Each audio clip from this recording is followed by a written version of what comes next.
Ahora sí, Joaquín, ya estamos. Vos decime, vamos guiando, bienvenidos a Sábados de usted. Hoy con un invitado de lujo desde Venezuela, Joaquín. Somos todo oído y todo atención para que nos hables acerca de esto que tanto queremos avanzar, por lo menos desde la pediatría. Así que, Joaquín, todo tuyo. Ok, bueno, antes que nada, muy buenos días a todos los que están por acá en este sábado. Rogándole mil disculpas por los problemas técnicos que he tenido acá. Y bueno, muy agradecido con el doctor Javier por su comprensión, por su ayuda. Y bueno, sin más preámbulos, vamos a dar inicio. Mi nombre es Joaquín Martínez, soy de Venezuela. Y bueno, vamos a hablar un poquito sobre ultrasonografía vascular renal y sus enfoques clínicos principalmente. Entonces, si pudiésemos ir a la siguiente lámina. Ok, perfecto. Entonces, hablando de generalidades, el riñón es un órgano retroperitoneal localizado entre la 12ª vértebra torácica y la tercera cuarta vértebra lumbar, de importantes y conocidas por todos funciones en relación a filtración y eliminación de elementos tóxicos, mantenimiento de la homeostasis, presión arterial, hematopoiesis, entre otras. Tiene unas medidas aproximadas de 11 centímetros de longitud, 2.5 centímetros de espesor y 5 centímetros de anchura, con un volumen de 120 a 170 gramos. Por supuesto, en este caso hay que hacer consideraciones especiales en base a cómo se va a realizar la fórmula para cálculo de volumen. Si la hacemos con la fórmula más conocida de multiplicar los tres diámetros por 0.525. Hay fórmulas en nefrología que aplican también estatura, índice de masa. Entonces es importante, cuando se hace la determinación de volumen renal, establecer si se va a hacer seguimiento del mismo, pues bajo qué fórmula o bajo qué modalidad se está estableciendo el volumen. Como habíamos comentado previamente, es un órgano de múltiples importantes funciones en excreción de desechos del metabolismo a través de la orina, regulación de presión arterial, sodio, potasio, entre otros. Y la filtración glomerular promedio es de hasta 170 litros por día, del cual se reabsorbe hasta un 99%, con una excreción urinaria de hasta 1.5 litros por día. Seguiríamos entonces con la siguiente lámina. En relación a la preparación, bueno, gran parte de los textos hablan de que principalmente la preparación solamente consiste en un ayuno de 8 a 12 horas previo al estudio. Hay unidades de ultrasonido vascular especializadas que hacen preparaciones un poquito más intensas, con uso de antiflatulentos, 2-3 días previos al estudio, enema evacuante previo al mismo. Pero en textos actualizados, Pelerito, Schaber, ayuno de 8 a 12 horas. Ajuste adecuado de imagen en escala de grises, ganancias de color, Doppler Color, Power Doppler, PRF, filtros de pared. Importante los ángulos de insonación para hacer el Doppler espectral menores a 60 grados. Volumen de muestra o ventana de muestra 2-3 milímetros. E importante el abordaje multiventana, de cúbito supino, de cúbito lateral, de cúbito prono con abordaje traslumbar. Acá en la siguiente lámina tenemos un ejemplo. Esto es tomado de la última edición del Pelerito, año 2020, sobre puntos claves en relación al abordaje a nivel de ventana subsifoidea, ubicándonos por debajo 1 o 2 centímetros de origen de arteria mesentérica superior, abordaje inter y subcostal, abordaje en decúbito lateral, ya sea a nivel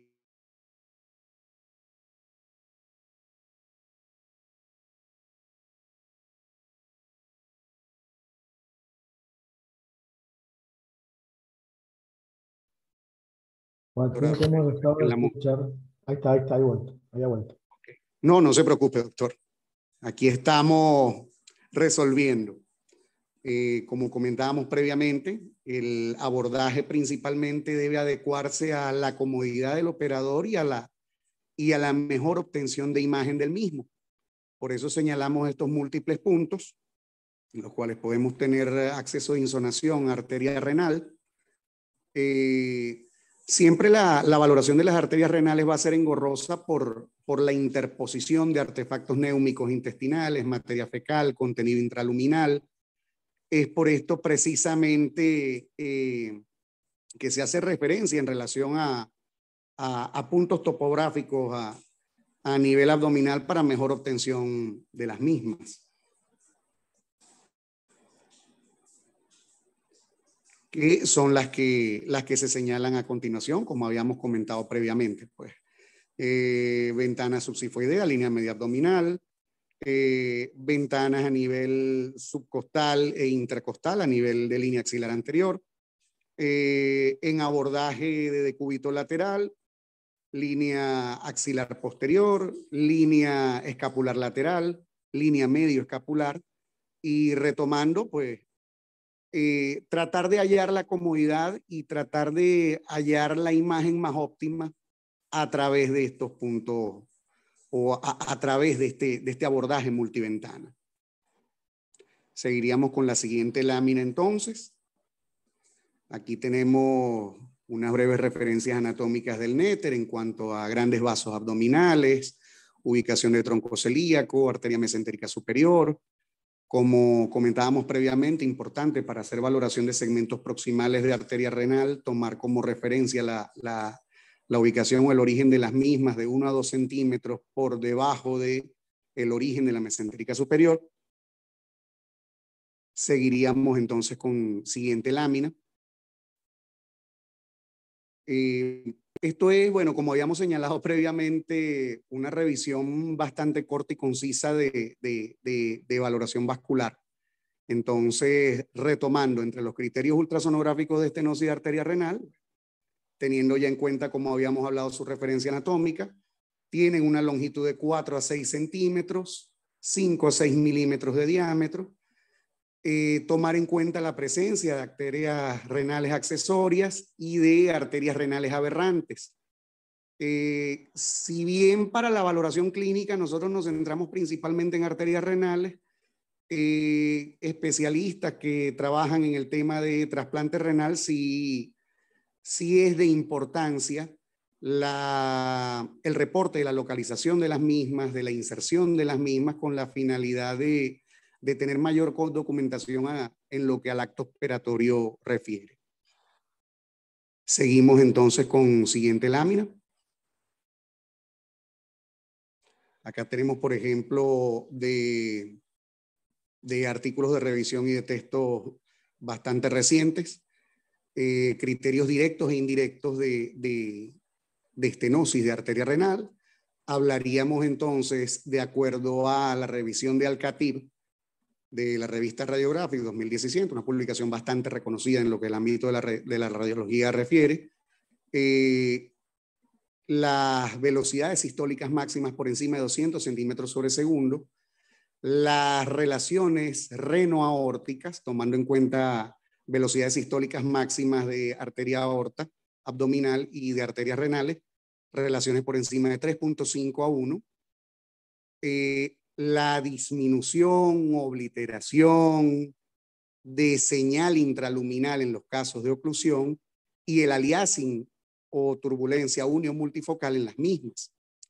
Y entre los signos indirectos tendríamos onda patológica tardus parvus, índices de aceleración menores a 300 centímetros sobre segundo, tiempos de aceleración mayores a 70 milisegundos. En eso hay bastante convergencia en todas las publicaciones antiguas y recientes que se revisen en relación al tema en cuestión. Siguiente lámina. Entre las principales entidades relacionadas con la estenosis de arteria renal, vamos a conseguir principalmente las estenosis debidas a displasias fibromusculares y enfermedad arteriosclerótica. Más comúnmente la enfermedad arteriosclerótica con una incidencia de un 90%. Importante, sin embargo, diferenciar ambas. 10% en el caso de las estenosis fibromusculares, que tienen una incidencia típicamente por debajo de los 40 años de edad, a diferencia de la enfermedad arteriosclerótica que ya se da más a nivel crónico. Con respecto a topografía o sitio anatómico, pues vamos a tener en las displasias fibromusculares mayor afección a nivel de segmento medio de arteria renal, a diferencia de la enfermedad arteriosclerótica que Principalmente su afección va a ser a nivel de tercio proximal o de origen de las arterias renales, a nivel del ostium. Las dilataciones postestenóticas, que son frecuentes en la displasia fibromuscular y son raras en la enfermedad arteriosclerótica, allí ya está involucrado pues el daño crónico a pared, elementos asociados a cascada inflamatoria que inducen deterioro de endotelio vascular, entre otros factores. En el otro cuadrito, que es un poco más largo, bueno, colocamos múltiple cantidad de estudios en relación a beneficios diagnósticos pues, de la ultrasonografía vascular en relación a la determinación de estenosis de arteria renal. Seguimos con siguiente lámina.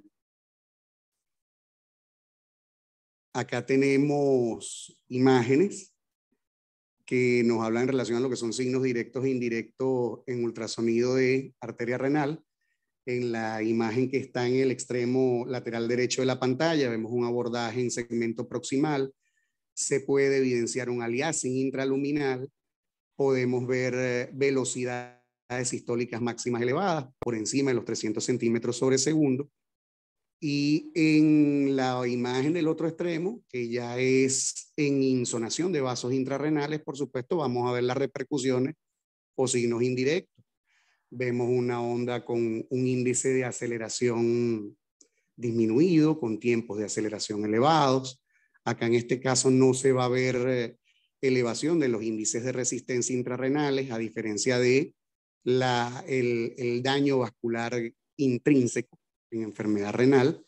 Es por eso que también se catalogan índices de resistencia por debajo de 0,55, algunas publicaciones 0,50, también como un signo indirecto de estenosis de arteria renal, por supuesto manifiesto a nivel de vasos intrarrenales. Seguiríamos entonces con siguiente lámina. Acá podemos ver un esquema de cómo se observa la onda espectral en estenosis de arteria renal. Vemos en el caso del segmento estenótico un aumento considerable de lo que es la ventana sistólica a la valoración, así como la demostración de lo que son las modificaciones de los índices de aceleración y de los tiempos de aceleración, producto de los mismos cambios hemodinámicos inducidos pues, por el daño focal a expensas de la obliteración, en el caso de la displasia fibromuscular, y de la estenosis propiamente dicha, en el caso de la enfermedad arteriosclerótica renal, o ya traducido o expresado como una estenosis de arteria renal. Seguiríamos entonces con siguiente lámina. Acá tenemos un extracto de lo que es un trabajo bastante importante de consenso de la Sociedad de Medicina Vascular y de la Sociedad de Ultrasonido Vascular del 2020, en el cual podemos ver en lo que es el apartado de arteria renal, cómo se va observando las modificaciones de las que hemos hablado previamente, como son la elevación de las velocidades sistólicas máximas, ventanas sistólicas turbulentas. Seguimos con siguiente lámina. Y acá, bueno, hablar un poquito de pacientes que son candidatos para valoración ultrasonográfica para estudio renovascular. Hay algunas cositas de las que vamos a hablar después que vamos a complementar con esto. Principalmente lo que nos demuestra la bibliografía tradicional. Nos hablan de pacientes jóvenes que están en cuadros de hipertensión severa, pacientes con inicio súbito de hipertensión maligna, cuando ya hay signos de daño multiorgánico, pacientes con hipertensión refractaria, con mala respuesta a tratamiento, pacientes hipertensos en los que se evidencia deterioro de la función renal, pacientes en los que se encuentra asimetría o discordancia en lo que son los diámetros renales, específicamente el diámetro longitudinal, que se toma como uno de los marcadores de mayor importancia o más descrito en la bibliografía, además del volumen renal. Pacientes con edemas pulmonares de inicio rápido y pacientes obviamente con diagnóstico de displasia fibromuscular. Sin embargo, a nivel de reumatología se están estableciendo trabajos en los que se está utilizando valoración renovascular en pacientes con patología autoinmune, específicamente en el caso de las vasculitis, que van a tener una repercusión a nivel de lo que es la hemodinamia intraparenquimatosa renal y que tienen cambios visualizables a nivel de lo que es la exploración de arteria renal. Seguiríamos entonces con siguiente lámina. Y aquí vamos a hablar de algo, yo diría la intención principal de esta pequeña ponencia, de este pequeño conversatorio, que es la valoración ultrasonográfica en patología parenquimatosa renal. O sea, ¿en qué nos va a ayudar el ultrasonido renovascular en el contexto clínico? Con respecto a lo que habíamos comentado previamente, hay múltiples publicaciones, tanto a nivel de texto como a nivel de artículo, en relación a lo que es el uso del ultrasonido en estenosis de arterias renales. Mas, sin embargo, siempre la valoración de los vasos renales antiguamente se usaba para demostrar criterios indirectos de la estenosis de arteria renal. Ya desde hace 20 años para acá se ha trabajado más en lo que es la comprensión y la traducción de esas manifestaciones hemodinámicas patológicas que nos puede dar el riego intrarrenal y su importancia clínica. Y bueno, desde hace 10 años para acá hemos visto un incremento en lo que son las publicaciones, demostrando pues el beneficio que nos aporta. Entonces, en relación a consideraciones generales, es importante valorar en modo B el riñón en conjunto. La valoración vascular sin estar unida o sin estar casada con lo que es la valoración anatómica, pues pierde muchísimo. Entonces, en este punto es bueno recalcar la valoración del hilio renal, de la corteza, de la médula, de las pirámides renales, además de los vasos renales, por supuesto. En relación a dimensiones, como ya habíamos comentado anteriormente, tenemos nuevamente los diámetros longitudinales, 10 a 11 centímetros, anchura, espesor, como también habíamos puntualizado, los volúmenes. Es importante el aporte del volumen precisamente a manera de seguimiento. Hay múltiples publicaciones que ya nos describen volúmenes por debajo de 90 cc como indicativos de compromiso significativo de lo de la función renal. Y además de eso, la valoración de lo que es el espesor cortical y el espesor del parénquima. Recordar que el espesor de la corteza va a estar desde la superficie externa del riñón hasta la base de las pirámides renales, y el espesor del parénquima renal en sí me va a englobar desde la superficie externa renal hasta el inicio del seno renal o hasta el borde del seno renal propiamente dicho. Hablamos de valores normales de entre 13 a 18 milímetros del espesor del parénquima renal, que es de mayor facilidad para tomar una imagen o una medida en conjunto.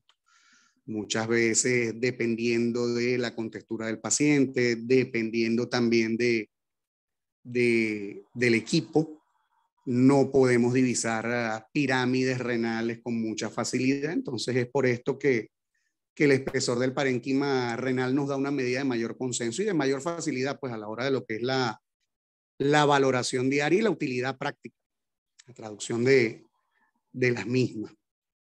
Seguiríamos entonces con siguiente lámina.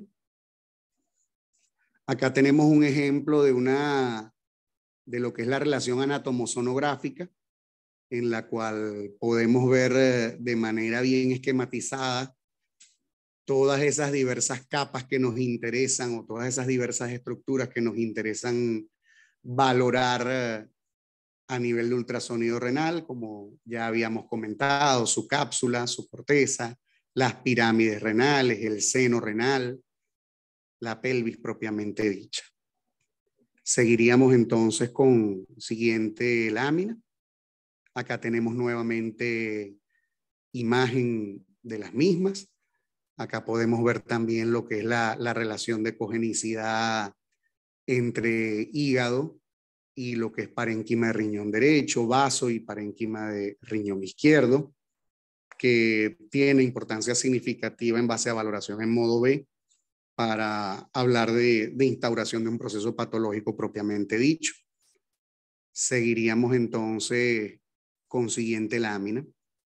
Y esto es algo que me interesó muchísimo traerlo a colación en este pequeño encuentro, en esta pequeña conversación. ¿Por qué nos interesa la valoración de vasos intrarrenales? Como ya habíamos comentado antes de estenosis de arteria renal, bueno, podemos conseguir multiplicidad de material, pero ahorita es que se está rescatando, que se está promoviendo el uso clínico de la valoración de vasos intrarrenales en ultrasonido.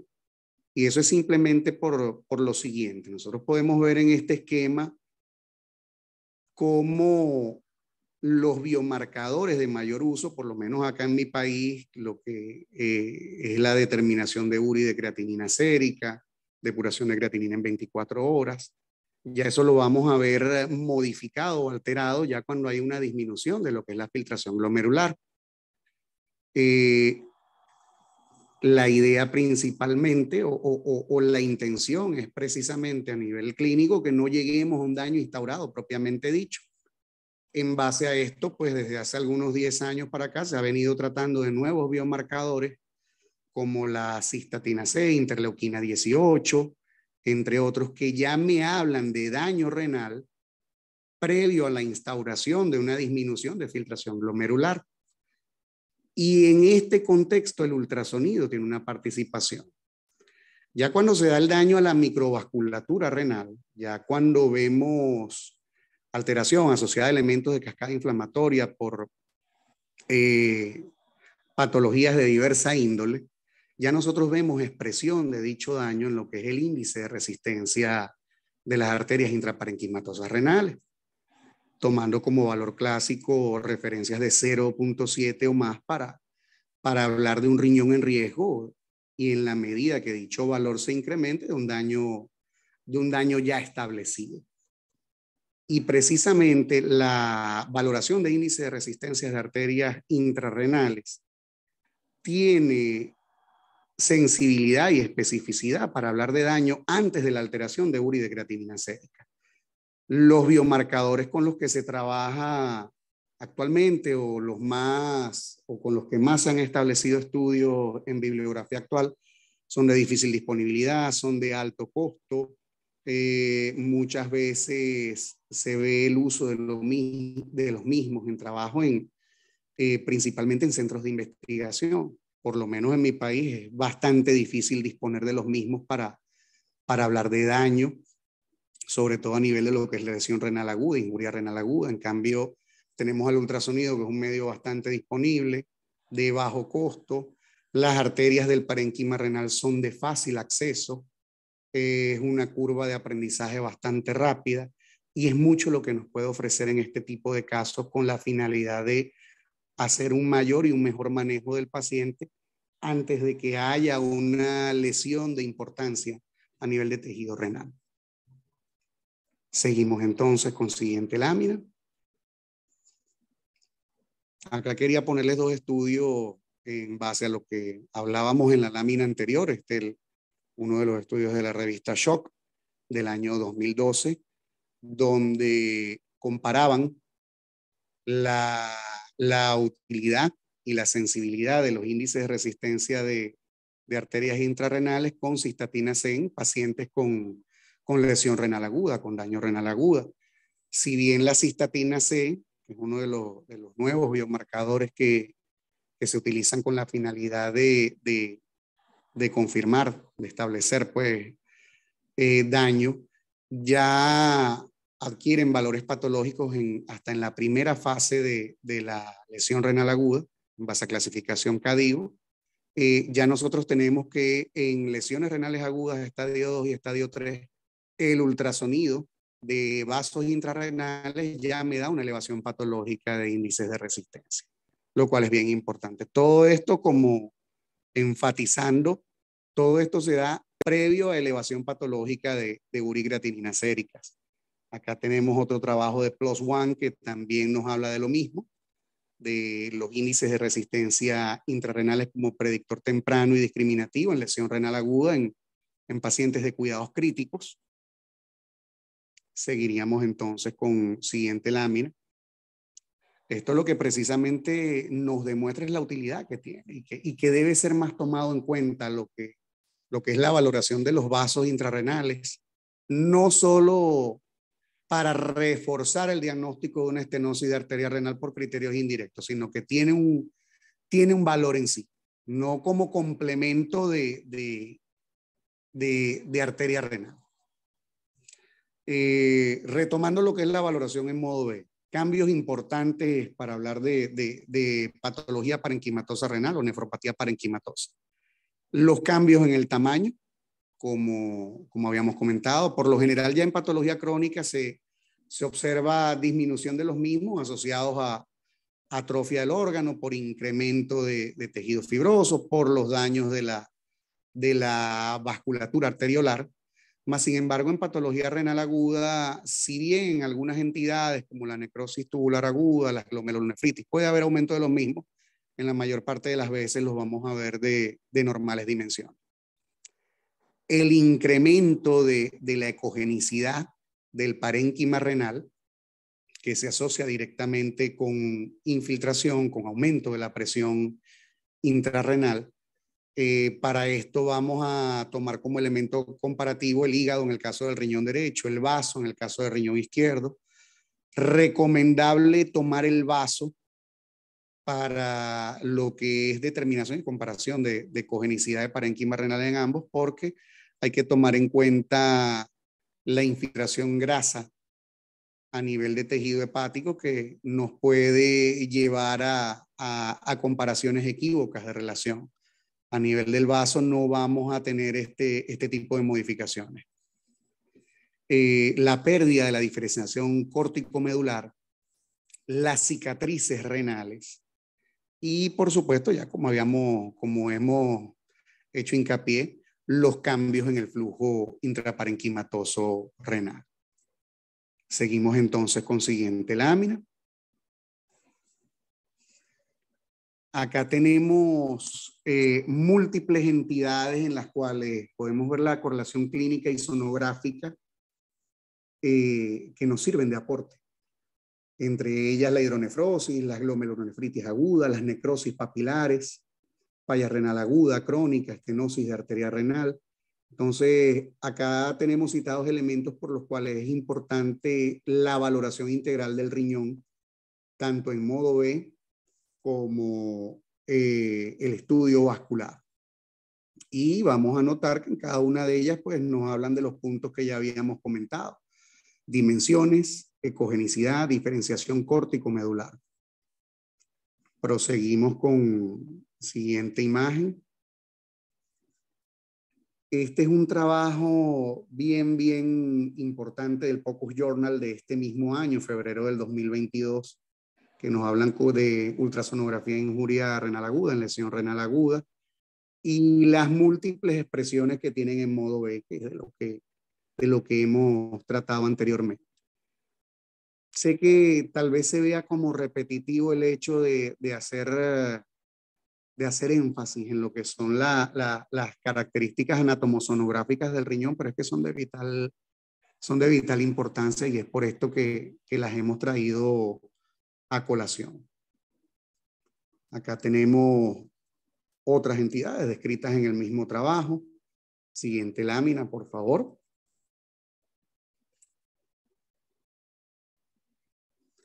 Entre ellas importantes, la del final, tocando el tema de la congestión venosa. Sabemos que el VEXUS, la escala de congestión venosa por ultrasonido, que nos es de mucha utilidad y es un método que está bastante en boga actualmente, entre uno de los parámetros que se usan posterior a haber distensión y ausencia de colapsabilidad a nivel de vena cava inferior es las ondas espectrales de venas intrarrenales, para hablarnos de congestión a través de lo que son sus interrupciones de sus componentes diastólicos o sus contraflujos propiamente dicho. Seguimos con siguiente lámina. También pues señalando acá últimas entidades: trombosis de vena renal, infartos renales, necrosis cortical.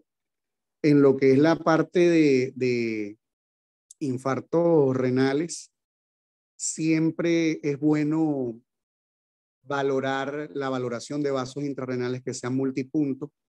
Las recomendaciones del Colegio Americano de Radiología para valoración de vasos intrarrenales del 2017 y de última publicación en el Journal de ultrasonido en medicina y biología hablan de por lo menos la toma o el estudio de 2 vasos intrarrenales por segmento, en este caso 2 vasos de segmento superior, 2 vasos de segmento medio, 2 vasos de segmento inferior como mínimo, para poder tener un criterio más global. Muchas veces cuando tenemos infartos renales segmentarios vamos a ver alteración de los índices de resistencia en un segmento específico, con conservación de lo que son los valores no patológicos en el resto del riñón. Seguiríamos entonces con siguiente lámina. Nuevamente de otra publicación, uso de lo que son criterios anatomosonográficos en múltiples entidades asociadas a daño renal agudo y a daño instaurado sin compromiso crónico del órgano. Seguiríamos entonces con siguiente lámina. Y acá, bueno, vamos a algo bastante importante que se va más al tema en cuestión. El auxilio que nos da el índice de resistencia de vasos intrarrenales en lo que es la práctica clínica. Fíjense, por ejemplo, como en múltiples trabajos nos hablan de que en pacientes con diabetes mellitus tipo 2, índices de resistencia por encima de 0,70, ya nos hablan directamente de que hay reducción de la filtración glomerular, de que hay presencia de microalbuminuria. En pacientes pediátricos con diabetes mellitus tipo 1, nos hablan de índice de resistencia por encima de 0,73 como predictores de nefropatía diabética o progresión de las mismas. En patología obstructiva de vía urinaria asociada a cálculo, nos habla de compromiso obstructivo de importancia o subtotal por encima de 0,70 o con diferencias de entre 0,06 y 0,08 con riñón contralateral, y a su vez la normalización de los mismos nos hablan de que hay una buena progresión posterior a acto clínico. Vamos entonces con siguiente lámina. Nuevamente de importancia, por citar otro ejemplo, en cirrosis hepática, tomar en cuenta la presencia de síndromes hepatorrenales.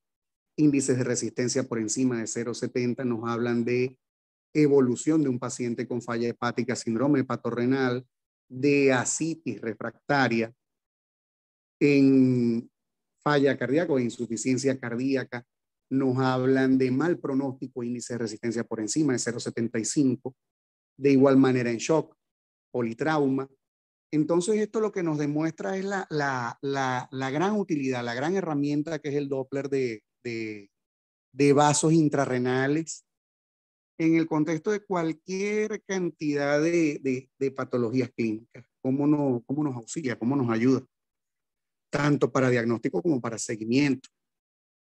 Seguiríamos entonces con siguiente lámina. Estos son algunas perlas o puntos de interés en ultrasonografía en patología parenquimatosa renal. Importante recalcar que en injuria renal aguda o lesión renal aguda vamos a observar alteraciones morfológicas en ultrasonografía en modo B. Solamente un 11% de los casos. Hay algunas publicaciones que hablan hasta de un 25%. Sin embargo, y esto es para subrayar, en alrededor de un 70% vamos a tener elevación patológica de índices de resistencia. Y si esto lo relacionamos al hecho de que dicha elevación se va a ver antes de la alteración de de parámetros de urea y de creatinina sérica o de clearance o depuración de creatinina en 24 horas, bueno, adquiere mayor importancia todavía de la previamente mencionada. A la valoración vascular en falla renal aguda de origen prerrenal, podemos observar índices de resistencia normales o bajos en muchos de los casos. Esto principalmente es más a nivel de lo que es alteración glomerular. A nivel túbulo intersticial sí se observa una importante elevación patológica de los mismos, el índice de resistencia. En enfermedad renal crónica, índices de resistencia mayores a 0,8 predicen importante progresión de daño intraparenquimatoso con más precisión que el clearance de creatinina, con una sensibilidad de un 64% y una especificidad del 98%. Esto, por supuesto, si nosotros tomamos en cuenta esa elevación patológica de índices de resistencia mayores o iguales a 0,8 y lo combinamos con disminución de volumen global del riñón, con disminución del espesor del parénquima, con la pérdida de la diferenciación córtico-medular y parénquima seno, por supuesto, refuerzan el diagnóstico. Seguiríamos entonces con siguiente lámina. En patología glomerular, como habíamos comentado previamente, no se observan alteraciones morfológicas en estadios tempranos ni hemodinámicos. Y en contraposición a lo antes descrito, en patología túbulo intersticial, además del aumento de la ecogenicidad del parénquima, vamos a observar también elevación patológica de los índices de resistencia a la valoración vascular. Esto lo que nos dice entonces es que el riñón hay que abordarlo como un todo cuando vamos a hacer la exploración del mismo. Ya como hemos visto la utilidad y la importancia que tiene la valoración de vasos intrarrenales, es conveniente, si las circunstancias lo permiten, cada vez que podamos hacer valoración de vasos intrarrenales, realizar, porque se traduce en beneficios clínicos y es lo que principalmente se quiere dejar de esta humilde y accidentada presentación. Seguiríamos entonces con siguiente lámina. Nuevamente acá tenemos un cuadro comparativo de diferenciación entre nefropatía aguda y crónica, que nos va a hacer énfasis en lo que son diámetros longitudinales, volumen, ecogenicidad del parénquima renal, sonoanatomía de las pirámides renales, del seno renal, que son elementos que, como habíamos hablado previamente, son de importancia y a considerar. Seguiríamos entonces con siguiente lámina. Acá tenemos dos casos clínicos diseñados de atlas de ultrasonografía en urología, andrología y nefrología. En el de la extrema izquierda, que yo diría que es el más bonito, podemos ver en el recuadro medio cómo hay una elevación significativa de los índices de resistencia que, posterior a corrección de la causa clínica de base, logran normalizarse. Y esto es otra cosa que nos brinda la valoración de los vasos intrarrenales. No solamente nos sirve como diagnóstico, sino que nos permite valorar evolución en el contexto de lo que son las unidades de cuidados críticos. Nos permite ver respuesta, y en lo que es control posterior de paciente nos permite, a través de todos los parámetros antes mencionados, si hay un buen control de la noxa o el elemento patológico que nos está desencadenando daño renal o injuria renal. Seguiríamos entonces con siguiente lámina. Acá tendríamos específicamente cambios a nivel de la sonoanatomía renal. Podemos ver en 3 de las 4 de ellas en las que se está valorando riñón en modo B, cómo hay disminución de los diámetros longitudinales, disminución del espesor del parénquima renal, se pierde prácticamente toda la diferenciación córtico-medular. Hay un incremento del seno renal en estos casos, tanto por la fibrosis asociada a nefrangiosclerosis como por la lipomatosis de seno renal que se produce en estos casos. Ya por supuesto hablando de daño crónico. Así como también muchas veces vamos a ver displasia quística asociada al daño antes descrito.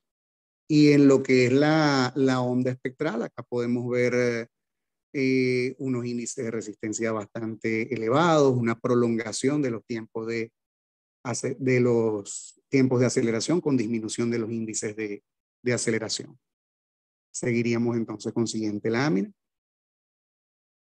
Nuevamente acá tenemos muestra de múltiples riñones con obviamente afectación crónica, en la que vemos la presencia de los marcadores previamente descritos: disminución de volumen, aumento de cogenicidad, pérdida de diferenciación corticomedular, en casos más extremos incluso pérdida de diferenciación parénquima-seno. Seguiríamos entonces con siguiente lámina.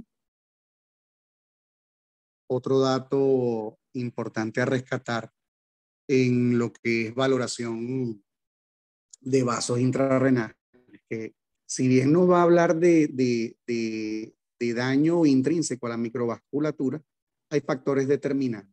Y entre esos factores determinantes va a estar lo que es el flujo que nos dé la bomba, en este caso el ventrículo izquierdo, la fracción de eyección, alteraciones a nivel de aorta abdominal propiamente dicho, alteraciones a nivel de válvula aórtica, aortoesclerosis, entre otras. Seguiríamos con siguiente lámina entonces.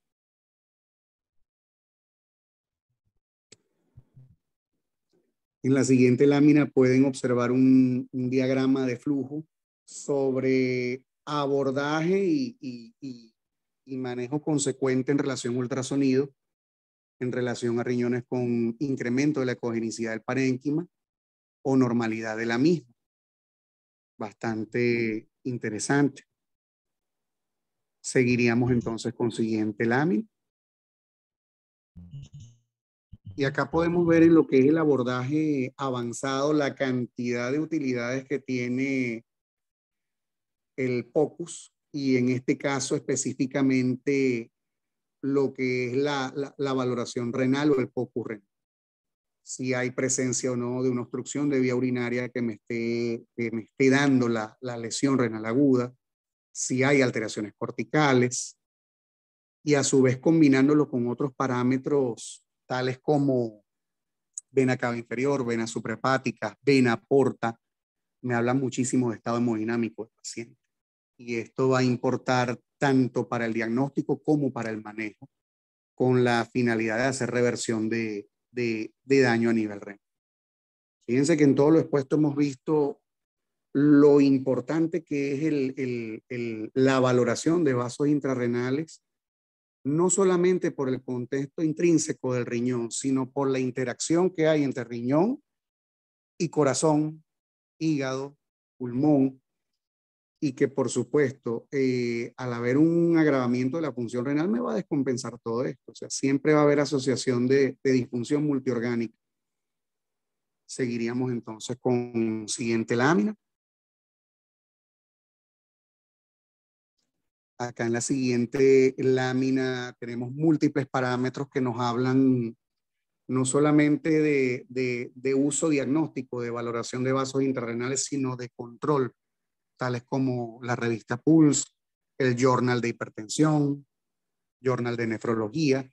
Así que es importante también no solamente para lo que es el uso hospitalario, sino para uso de consultorio, a manera de seguimiento en pacientes con patología instaurada.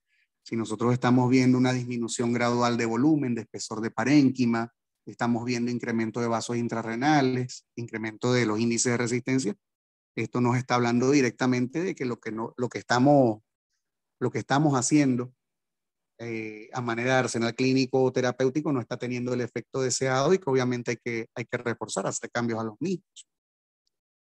Seguiríamos entonces con siguiente lámina. Y para cerrar, pues lo importante que es la traducción de la información que me da el ultrasonido vascular renal en lo que es la progresión de la enfermedad renal propiamente dicha.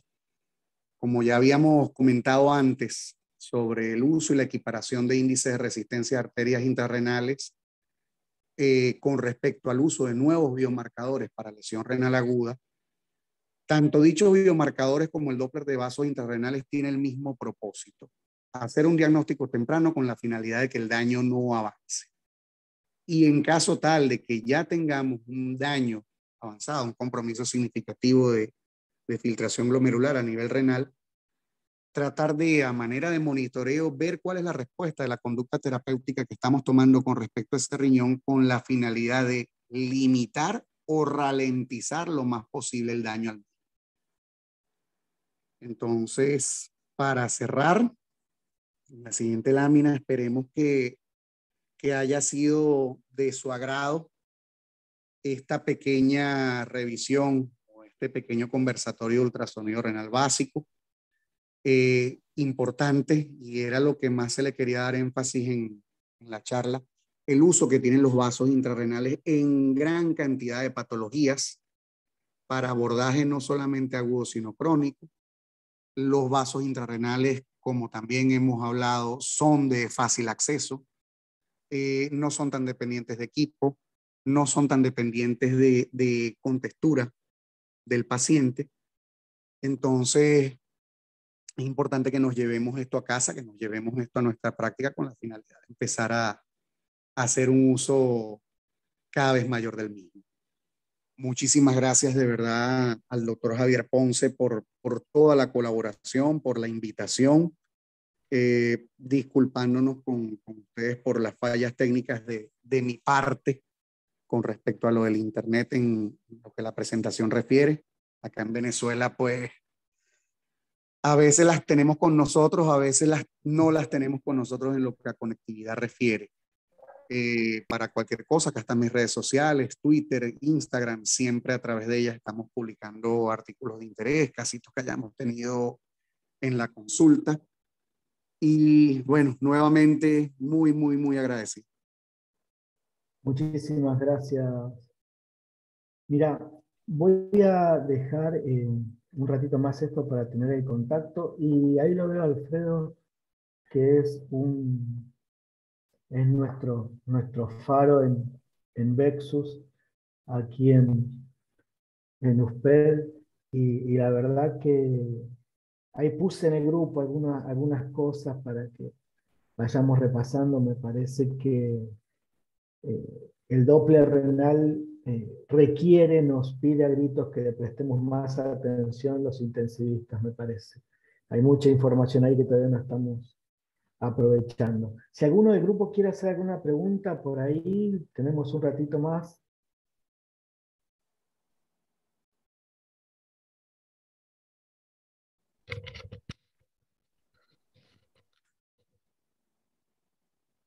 Bueno, yo, Joaquín, te quiero agradecer inmensamente la predisposición y el laburo.